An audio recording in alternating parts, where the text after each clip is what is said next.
I did an interview with Jason Rubin. I like to think that the president of Naughty Dog maybe just like had a boring day at work. He's like, I don't feel like dealing with any of this. I'll just like answer some questions from this random guy who really likes Rings of Power.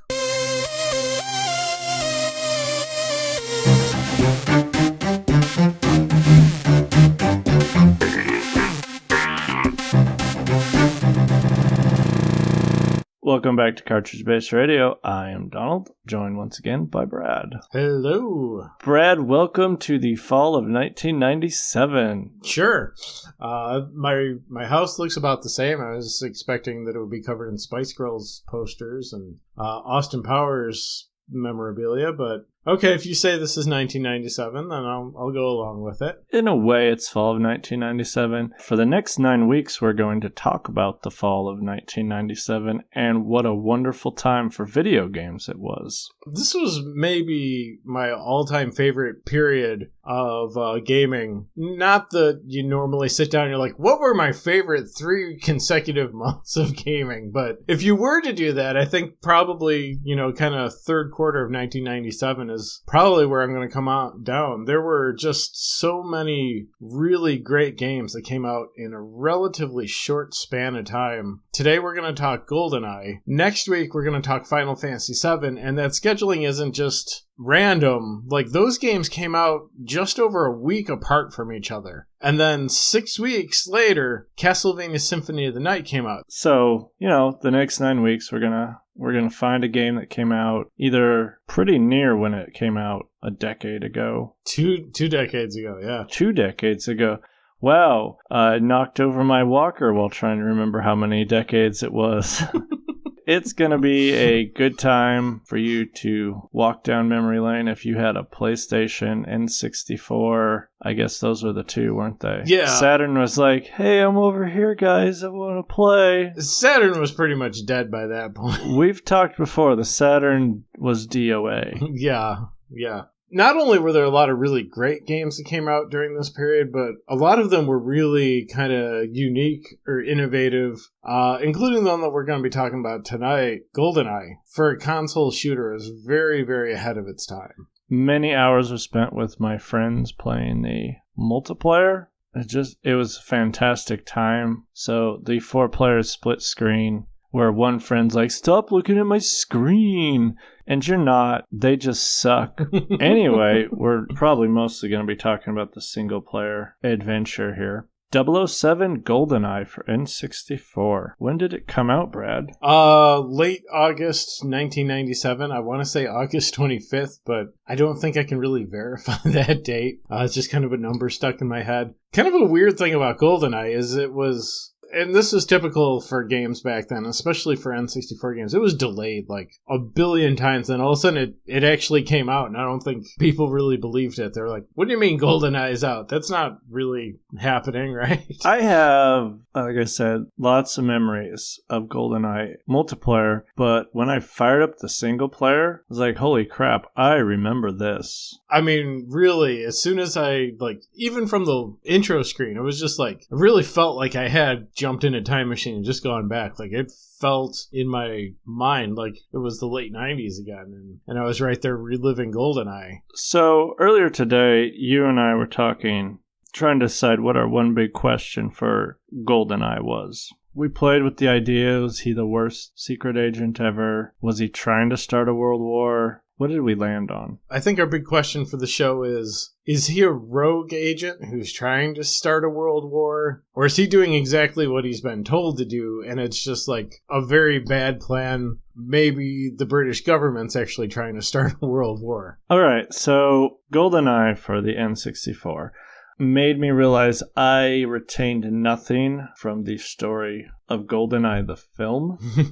I don't know if it would help playing this game if you actually remembered the story of Goldeneye, because this story makes no sense in the game whatsoever. There's large gaps where I'm like, there was probably some pretty important story stuff here, This just non-existent. Yeah, the first level takes place on a dam, and it doesn't come right out and say it in the game, but, going by the film and just going by some of the other references that they make in the intro, without exactly saying what year it is, it's kind of the late 80s. Like, they mentioned that this is a Soviet facility. The Cold War is still going on, and you are sneaking into this dam deep in Soviet territory. By sneaking, it means you're standing next to a gate in pretty much the open. That's how it starts. He's just kind of standing off to the side.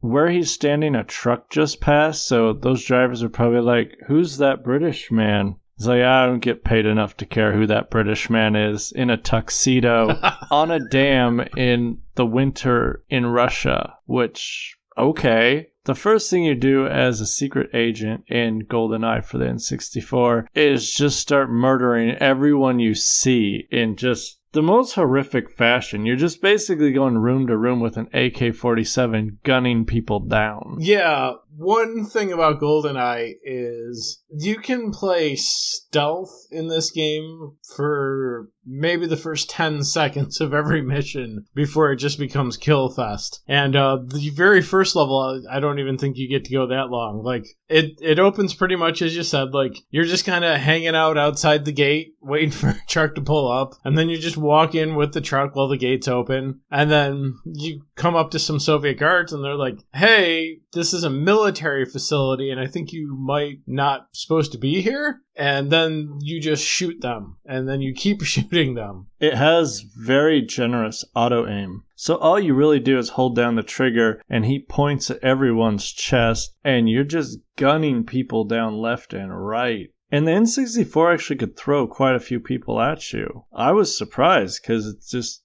bases full of corpses when Bond's done with them. One thing I really didn't understand is you catch up to the truck that presumably you snuck in behind or rolled out of the back of, and you push a button to open a gate for it, and then it pulls forward, which means the driver is like, wow, this seems legit. He saw you earlier, so I guess he figures you're on the up and up. He doesn't question the situation. He's just like, oh, I want to get done with work so I can go home. He waits at that gate for a long time because he just drives through the stage while you're busy, like, murdering the entire Red Army. You would assume he heard the gunfire too, but he just keeps going. He's like, there shouldn't be gunfire in our secret military facility, but oh, whatever.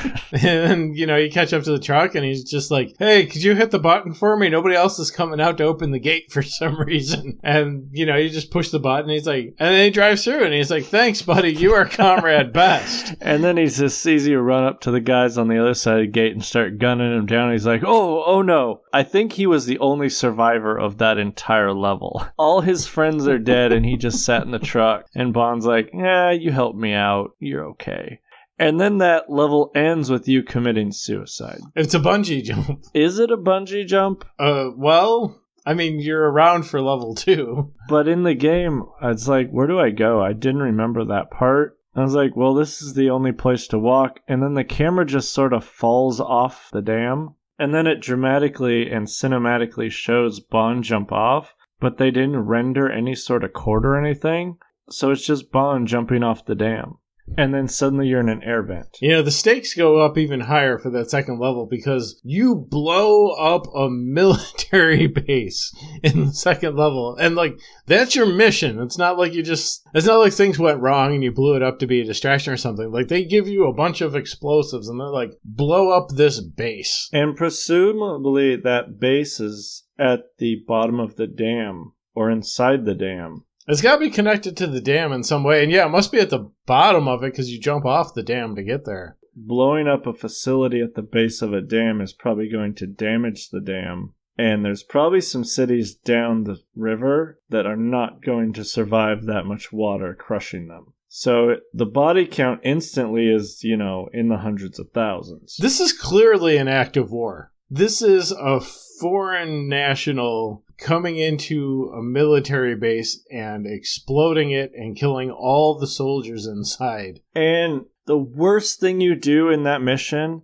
is when you first get in the air vent, there's a man sitting on the toilet and you can shoot him in the head from the air vent. That's a horrible way to go. There's actually There's a worse way to go.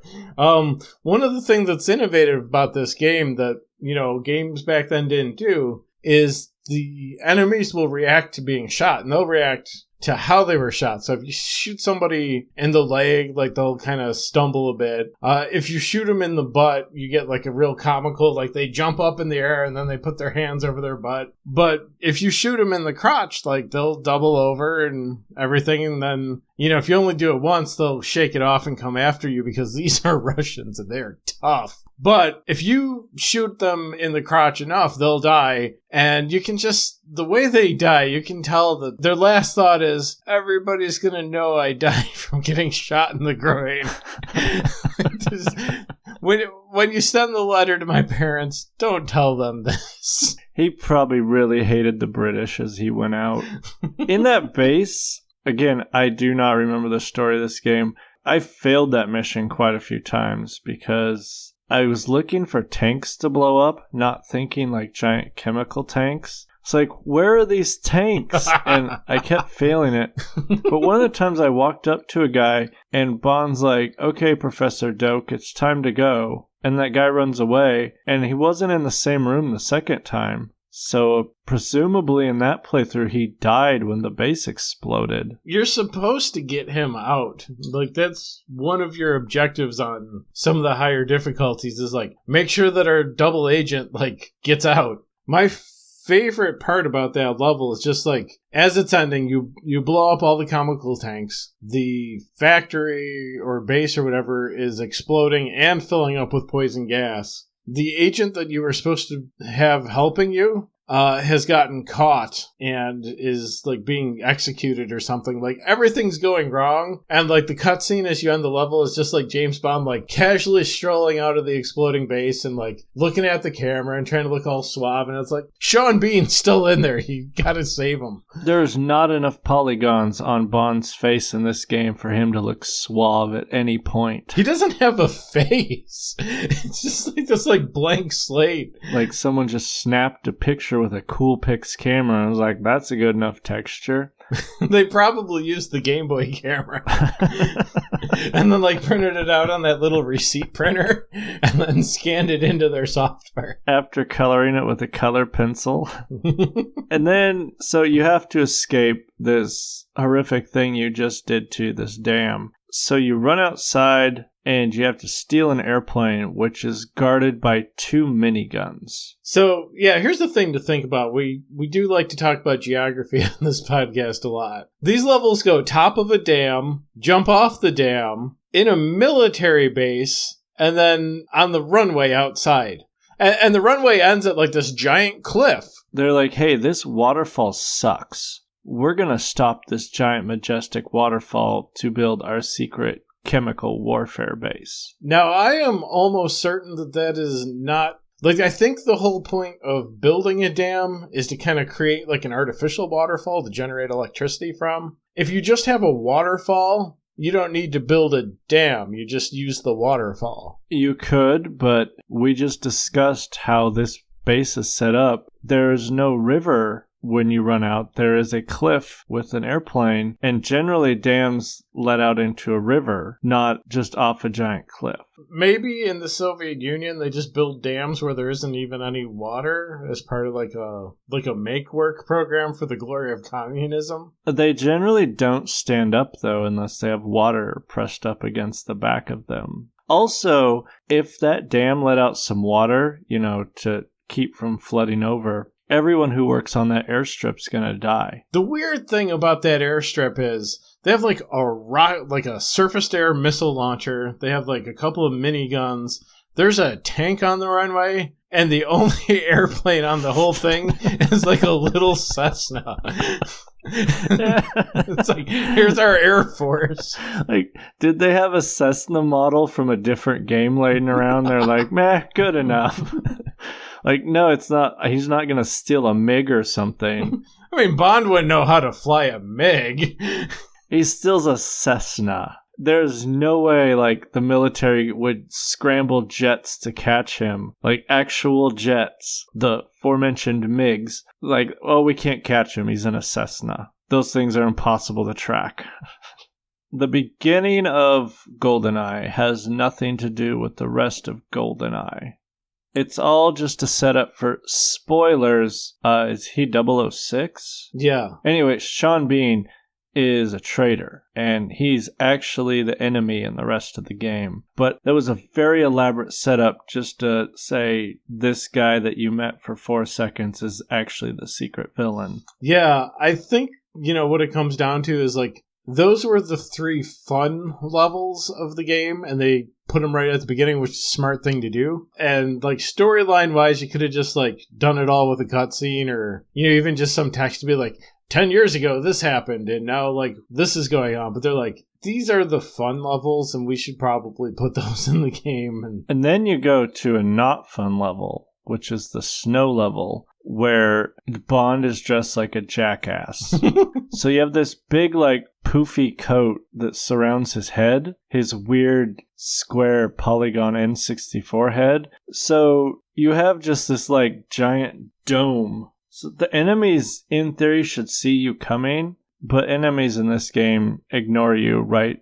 The first time they notice you is when you're shooting them in the back. It's kind of weird because the AI for the time was really advanced. Like, this is a huge step up from the typical video game, like, I'm going to stand in this one place, face this one direction, and just shoot constantly in a burst pattern. This is a huge step up from that. Enemies react to you. They have a line of sight kind of thing going on where, like, you can sneak up on them. They're not omniscient. But when they do see it, they'll attack. But it's still, like, very primitive. Even back then, like, it's just good enough to make fun of. If they were just, like, regular stupid video game enemies where it's just, like, you get a certain distance from them, they just come straight at you attacking, you'd be like, yeah, that's dumb, but that's a video game. This, it's like they're doing their normal thing, they're reacting to stuff. It's just smart enough to look stupid.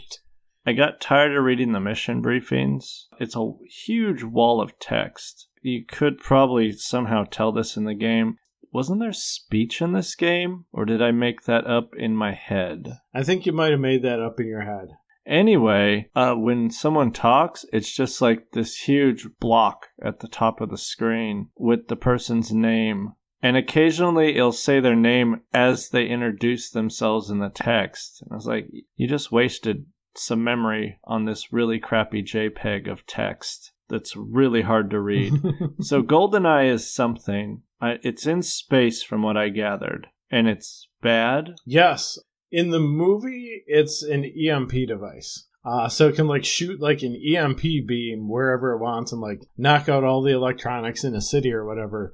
I don't think the game really gets into that. It's just like, there's a thing. You should stop it. Wait, wasn't there another Bond in the Brosnan era that had a satellite that shot the sun? The power of the sun? Maybe? And he flew an airplane through it and it survived? I don't think I saw all of the Brosnan Bonds. I saw Goldeneye. I saw the one where Denise Richards was a nuclear scientist. That's the one with the newspaper. I don't know. The Brosnan era for Bond was not a good era for Bond. It seems like you kind of say that about, like, most of the Bonds. It's like, oh, thank God they got rid of this guy. And then, like, they get the new one in a couple movies and you're like, this isn't going so well. People really like Bond. I've never really gotten into the Bond films. I've watched a few of the classic ones. I've seen, I'd probably say, more than half of the newer ones, like Brosnan through Craig. I've probably seen 2/3 of those movies. I've watched some of the Bond ones, some of the Bond. I've seen some of the Bond movies with Bond in them. Wow. Yeah, where Bond is playing Bond. Edgelord. Yeah. I've seen some of the Sean Connery ones. I mean, he's good in the role, but those movies are cheesy as hell. Anyway, so Goldeneye is going to shoot at planet Earth and do something. So Bond shuts down a satellite dish? Yeah, in Cuba. No, that's the end. This is when he was in the snow base, where he promptly gets captured for the first of, like, 12 times in this game. The first time you go to the snow base, you escape clean. You go back to the snow base later, and then you get captured. we got to reuse this model because we only have a few levels. You meet Natalia. Sure. And you get treated to the best escort mission I've ever seen in a video game. Oh. I don't think they knew how to manage the AI for this, so she just kind of walks straight through live fire situations, and if she dies, it says mission failed. But it doesn't instantly end the mission. You actually have to get to the exit point for it to be like, you failed this mission, start again. You forgot the woman who, up to this point, you didn't actually know was important to the plot. There's no reason to think that she's important, other than just, like, rescue the girl. I don't remember... You're both in jail cells at the beginning of the level. Do you have to let her out, or does she just get out when you get out? You have to let her out. I think the way I finally, like, got through this level is I left her in jail and, like, cleared out the whole level and did all my objectives and then, like, came back and got her. I failed that mission so many times because I'd be sitting there having a fight with what seemed like endlessly spawning guys. And I was, like, in a room, pretty good cover. They couldn't come up behind me. And then she would just be like, oh, James is in this room. I better go join him, and run through the doorway so all the bad guys are shooting at her back. And then she would be right in my line of fire, and I would just smoke her. I'd be like, I wish you were not integral to the plot of this game. There's a room in that level where there's like a safe that I think has all your weapons in it. But that room you can kind of hide in, and like the enemies will all come to you. You can just stand in the doorway and mow them all down, and none of them are too overly concerned with the pile of bodies right at the doorway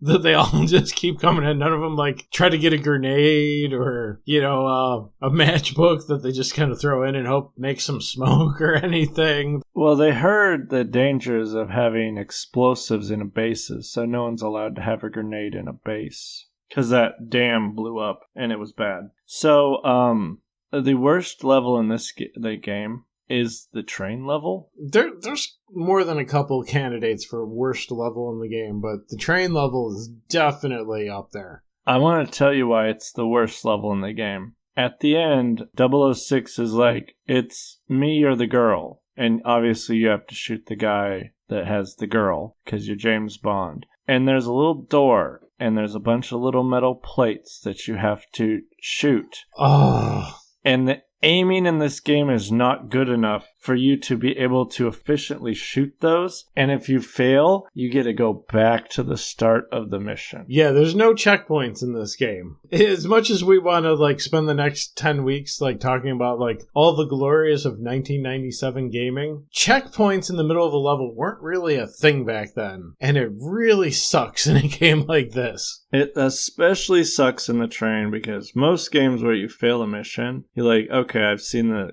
I don't care. You can just rush past everyone. And the AI is like, wait, it just ran past us. What do we do now? And generally their answer is, go back on patrol and ignore that you just saw a British spy run past you. But on the train, everyone's coming at you and you're working your way through the train. So there is no way to just bum rush to the end. So every time it is so bad. And then you have a watch that shoots a laser, and aiming that not very accurately. I was almost in tears trying to get that thing because I'd get down to like the last two as the timer ran out. It's like, great, get to experience this fantastic level all over again. And I don't want to sound like I'm ragging on Goldeneye because it's still very fun. It's the most fun Russian murder simulator that came out in 1997. And we must have been really mad at Russia, or Rare, the developer, was real mad at Russia because they gave you a lot of Russians to murder. I think we were kind of in this weird point where we didn't really have any good villains anymore. Like, the Cold War had been over for almost 10 years at that point. And I was like, I guess we'll just keep using them because, like, nobody else has taken on the role yet. And now we have North Korea, so all is good again. Yeah. So after the train, things get a little blurry in my memory here. I think you go to the jungle? So, I don't know if it's immediately after the train level. It might be. There's a jungle level near the end of the game. As much as I like this game, it kind of falls apart in the second half a little bit. Most of the really good levels, it's kind of front loaded. And like we just called the train the worst level in the game. And it doesn't really, it gets better, but it doesn't come all the way back. Like the jungle level is kind of boring. And then you do a level in the facility that's another escort mission from hell. The jungle level can really quickly show you how poorly N64 games have aged. When you're in a facility like a building, the game still looks pretty good. I mean, it's got character and style, but the jungle level is just this mess of green and brown and other green and other brown. And when you're looking at it, it just looks like a screen full of mud. And you're trying to navigate through it, and the trees look like the background that looks like the ground, that looks like the canopy of leaves above you. And you're just hoping that you're going the right way. Mostly you know you're going the right way because there's guys to shoot. And all their faces look like the development team took photos of their faces. And there's one guy with this really, funny mustache. There was one guy I saw had, just a horrendous scar, all the way across his face. And, on one hand, I'm like, oh, that's kind of a neat touch, for making the enemies look a little tougher. And on the other hand, I'm like, these were probably all just, they used, the staff photos for the development team. And, maybe this guy was in a terrible accident. And he's like, you're going to clean me up for the game, right? And they're like, no, you're going to look awesome. And he's like, I'm really, self-conscious about my scar. And they're like, you're going to be the toughest looking dude. And then he's just, some jobber that you just, shoot, 4 times a level. I need to go back. I just recalled what might possibly be the answer to was James Bond trying to start World War III? You run through a Russian city with a rocket launcher. While driving a tank. You're in a city, a populated city, blowing cars and checkpoints up, and he's like, no big deal. No one's gonna miss who you are or what you did, because all they have to do is look out their window and say, oh look, a British man driving a tank through our cities, and he's wearing a tuxedo and drinking a martini. There's no way this was in the movie. Well, the thing is, that was in the movie. He drove a tank through St. Petersburg. Yeah, through buildings, over cars, chasing, it was like a chase scene. I mean, I don't even know how to respond to the fact that wasn't just added into the game to stretch out the content. That is blatantly an act of war by the British government to the Russian government, right? I think the second half of the game, you're supposed to be fighting this crime syndicate, so you're not really fighting, quote-unquote, the Russians. But you're fighting this syndicate called Janus that just happens to operate out of Russia and have a lot of Russian soldiers in it. But, this is just you driving it, rampaging through a city in a tank. If the question that we have is whether Bond is doing this of his own volition or if this is his mission and he's just following his orders, in this particular case, grabbing the tank and, destroying a city with it is all him. That's not in your dossier when you start the mission. They're not so go grab a tank and knock over all of St. Petersburg. Yeah, I mean, they would have to be really mad about that. Someone's going to have to call another leader and be like, listen, we're sorry that one of our citizens drove through your city in a tank. He was trying to stop a crime syndicate. We're so sorry about that. Some of the other missions you kind of can say, it seems like maybe MI6 was spoiling to start a war because, these quote-unquote spy missions, they just, drop you off in enemy territory with, no cover story, no, disguise or, a uniform or something, and just, some guns, and they're like, go get the information however you see fit. Do whatever you think is appropriate with these tools we've given you. Which are not stealth-oriented at all. And the tools in the game are annoying because they give you mission objectives, and you have to go into your watch every once in a while to access these things, like the camera and the data copy suitcase or whatever. And I had forgotten about those, so I was like, take a picture of the giant view screen. How do I take a picture of a giant view screen? I finally remembered, it's all in the watch. Because the N64 controller only had 10 million buttons. They couldn't dedicate one to just going into your non-fighting inventory. It's like the opposite of Fear Effect. We talked about that a couple weeks ago. Like, they had 2 buttons for going through your inventory on the controller face. And, like, Goldeneye is just like, oh, just look at your watch in the middle of a firefight. And, like, there's an animation for you, like, looking at your watch, and you can get shot, like, to death while you're waiting for that pause screen to come up. And if you leave it in that pause screen long enough, the enemies will go back to their patrolling. So when you come out of pause, they're like, oh, holy crap, who are you?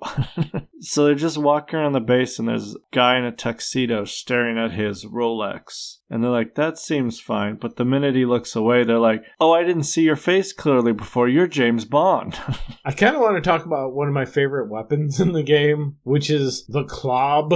It's probably supposed to be based on some real-life gun, but everything's been kind of made generic. But the club is great because it does not shoot straight at all. This is like a stormtrooper from Star Wars type gun. But it's great when you're fighting like 20 guys at once, which happens a lot in this game because it just sprays bullets everywhere. And you can like take out, like, without trying to aim, without doing anything at all, like you can just like wipe out the whole army just with like randomly placed bullets. And what's great in Goldeneye is they will let you put a gun in each hand. So you get 2 clubs that are spraying everywhere. You add in its auto aim, where it's just aiming at everyone for you. So that spray is just going all over these rooms. Whoever comes in after Bond's been there better have a strong stomach, because that place is going to be a mess. You know, they talk about sometimes when you see like movies about like the Revolutionary War or something, and all the soldiers like stand in these lines and they just like stand there and shoot at each other, and you look at that and you're like, well, why don't they like try to get to cover or spread out a little so they don't get shot? And you know, the weapons were so inaccurate at that time that they had a technique where they just like would group up and make basically a wall of bullets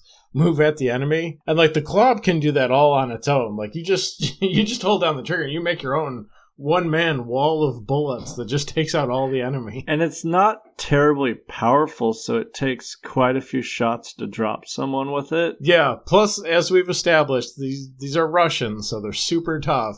And they can shake off like getting shot in the chest. Yeah, so they're getting shot a lot in the chest, maybe. Depends on where the bullet's aiming. And it makes a real satisfying gun noise. And it has really good music. I was like, this was N64 doing this? Because it was impressive. Yeah, and it's, you know, the quality is high. It's also like, it does like a thing that is kind of advanced where it has like a kind of, it's different songs for maybe not every single level, but a lot of the levels, but they kind of have like a theme to them, you know, like they're all similar, and that's really cool. So the game ends with you going to Cuba, where they have a secret giant satellite to control Goldeneye. And you have a fight with Sean Bean, professional actor who dies. You're up in the little tower above the dish, and you drop him off, and he lands in the dish. And then Bond, like, adjusts his tie, looking smug, like, I just murdered my friend. Is my tie okay? But Bond has these weird hands in this game, so when it does the close-up, it just looks like he's, like, punching himself in the throat. Like, what have I done?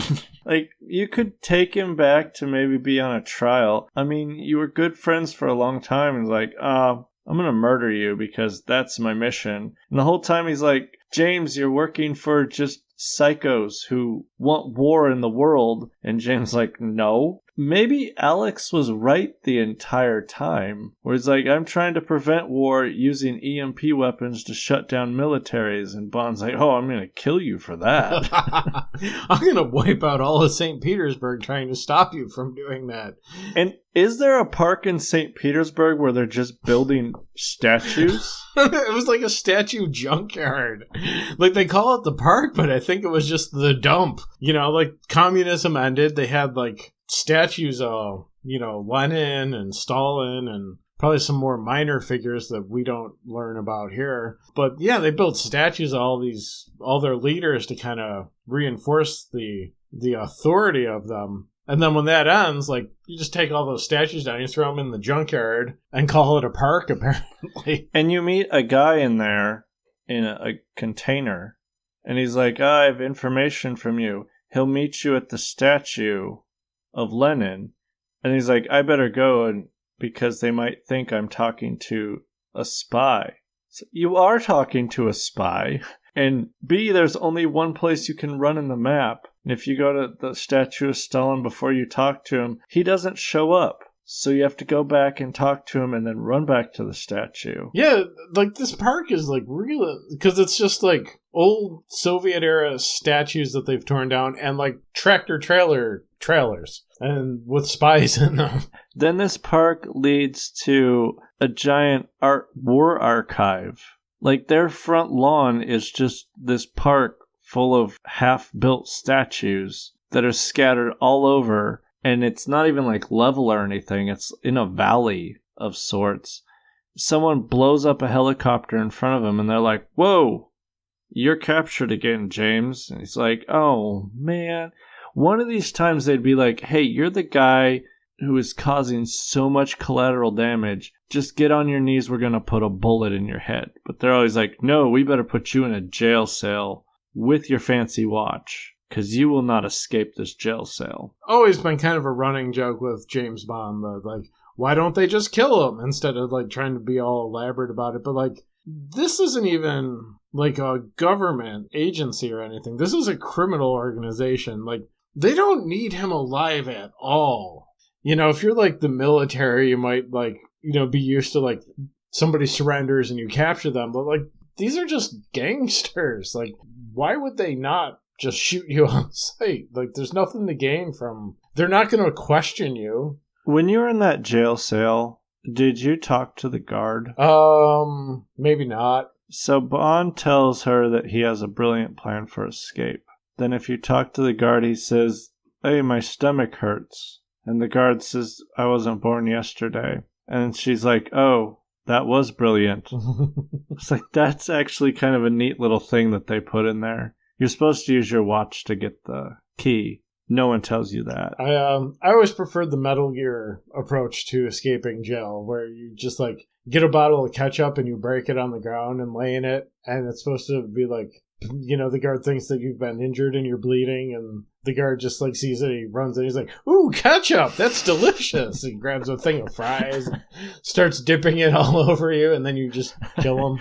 What a way to go with ketchup-covered French fries in your mouth.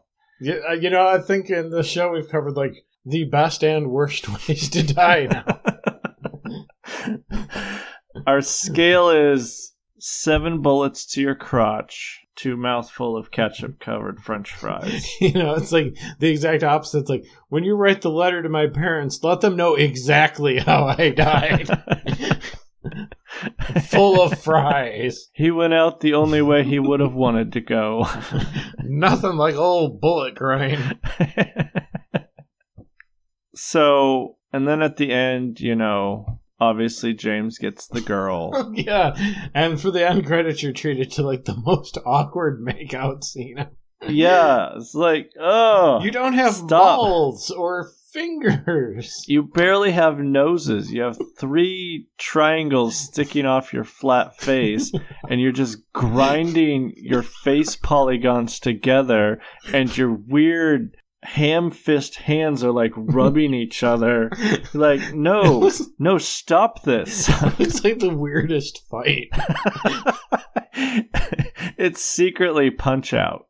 And then it's over. You're like, you saved the day, James. We never explained what you were doing, but you saved the day. I'm not sure he did save the day. No, I think he probably made the world more ready for wars to come. You know, I think that's really kind of been our big takeaway from this discussion is we've learned that, like, Sean Bean was trying to prevent wars, you know, with a non-lethal weapon that could wipe out entire armies. And James Bond, and by extension, MI6 and the British government is very much spoiling for a fight. And they're doing everything they can to make a war happen. Sean Bean was not working for the Russian government. He was on his own with a weapon that can stop war. And James Bond gets in a tank and drives through St. Petersburg, doing mass amounts of property damage and mass amounts of murder And to the British government, they wouldn't know this is a gangster organization. So he's just gunning down dudes in the street. It's like, this is for peace. There is no way he did not escalate the atmosphere of war in the 1980s while he was trying to infiltrate that dam base airstrip. Quote unquote, promoting peace or trying to make peace. Because at the beginning, it's just rust and shoulders he's murdering. And then he releases chemicals in a dam, which means it's near water. Oh, yeah, I didn't even think of that. You're going to infect that water. That water's going to get into the soil. It's going to affect the crops. So you've probably ruined a lot of crops, which means the people are going to starve. James Bond is a horrible monster. This is a terrorist act, like a very successful one. It's not just the soldiers that are going to suffer from this. Like, lots of civilians are going to die. And you think Natalia would be like, oh, I'm not okay with this. You're the most horrible person in the history of Russia. Like, we have a book. It's the most horrible people in the histories of Russia. And there's just a picture of Pierce Brosnan. It's like him number 1, Stalin number 2. And, he beats Rasputin. Rasputin number 3, I guess. I mean, we don't even have to ask, was James the villain? I mean, I'm always going to side with Sean Bean as a good guy. Because I just want Sean Bean to survive in something. He does not die in Ronin. He gets fired, but he doesn't die. He died from his job he loved. There should be a post-credit scene in Ronin where it just shows like Sean Bean homeless and starving because he lost that one job and no one else will hire him. So, it's our first game in our extravaganza here. Fall of 97. Goldeneye. It's a good game if you're not looking at the fine nuts and bolts of it. It's half a good game. I think the first half of that game is really fun, and I think the second half of the game is a good point to go play through the first half of the game again. And if you can find 3 friends and some controls, there's still the multiplayer. I don't know how it holds up compared to the modern landscape of multiplayer. I'm guessing not well. That's going to be a hard thing to judge because it's really going to be difficult to find 3 other people that, in 2017, you're just going to be like, hey, do you guys want to, play GoldenEye multiplayer? And they're like, no, we could play Halo or something. If somebody asked me, hey, do you want to come over and play N64 GoldenEye? As much as I like that game, I'd probably think that person was a little bit weird. So if any of you listeners out there want to be the weird guy in your office or school or wherever you happen to be, just start seeing if you can get some people to play GoldenEye with you. Yeah, this game is so hot. Have you used an N64 control lately? They are the best controls. Oh man, aiming in that game is hard. There's a reason they gave you such a generous auto-aim. Without that auto-aim, you would just die all the time. The N64 stick was already maybe not the most precise. And then they added, a little bit of, motion sway and, a really strong recentering. Yeah, it's a fight. You actually feel like you're fighting against the controller whenever you try to, aim a shot. Yeah, it's not pretty. So, GoldenEye. We're going to do something special. Brad's going to tell you what's next week for our Fall of 97. Yeah, so next week in our Fall of 97 spotlight is Final Fantasy VII. Huge game at the time. We'll dive into that a little bit. We'll talk about the story, just what a big impact it was in general, some of our favorite characters. And, I've talked a little bit about my dislike of JRPGs, and I think we're probably going to have to dive into that a little bit as we discuss this game. I'm excited for it. I know you are. Oh, yeah. The enthusiasm is just spilling right through the microphone. I have thoughts on Final Fantasy VII that we should probably save for next week. If you guys want to come over, and gals, come over to our Facebook and say hi, we'll say hi back. It'll be a great feeling. You'll feel so good. You can talk to us on Twitter at Cartbase Radio. You've probably heard us do this spiel lots and lots of times. Is our email address still cartridgebaseradio@gmail.com? Yes. Feel free to email that. Tell us what you think about topics we've talked about. Is James as bad as we say? Yes. Yes, he is as bad as we say. That's going to do it for this week. I am Donald. That was Brad. we will see you next week for Fall of 97.